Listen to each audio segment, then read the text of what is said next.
রিজিক দেওয়ার মালিককে, খাবার দরকার খাবার দিয়েছেন কে? বাবা একটু কথা না, একটু একটু একটু একটু মানুষের খাবার দরকার দিয়েছেন কে? আল্লাহ চাচ্ছেন কি, বান্দা তোরে আমি খাবার দরকার দিয়েছি, তুই খা, সমস্যা নাই, কিন্তু খাবার আগে আমার একটু স্মরণ করিস। ফ্যাট তোর বরুক সমস্যা নাই, কিন্তু খাবার আগে আমাকে একটু স্মরণ করিস, আর খাবার শেষ আমাকে একটু স্মরণ করিস। শুধু তোর কাজ হচ্ছে খাওয়ার আগে একবার স্মরণ করবি, খাওয়ার পর একটা স্মরণ করবি।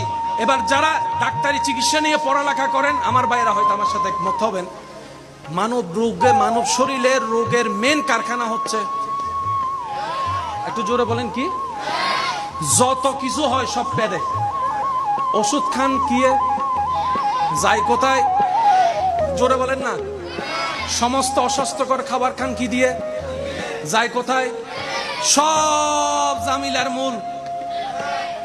সেজন্য দেখবেন কোনো ভালো খাবারও যদি সন্দেহ করে খান, খাওয়ার পরে সন্দেহ খুব মারাত্মক জিনিস। ভালো খাবারও যদি সন্দেহ করে খায়, পেটে এটা হজম হয় না। আর কোন অস্বাস্থ্যকর খাবার যদি বিশ্বাস করে খাই ফেলতে পারেন, এটাই সয়ে যাবে শরীরে। একটু খেয়াল রাখবেন আমার ইমানদার ভাইয়েরা, মনোযোগ। এই খাবার পেটে যাচ্ছে, পেট থেকে রোগের সৃষ্টি। রব বলে যে খাবারটা আমার নাম দিয়ে শুরু কর, তাহলে খাবারের মধ্যে যত নেগেটিভ এনার্জি থাকবে আমি আল্লাহ সব দূর করে দিব, সব দূর করে দিব।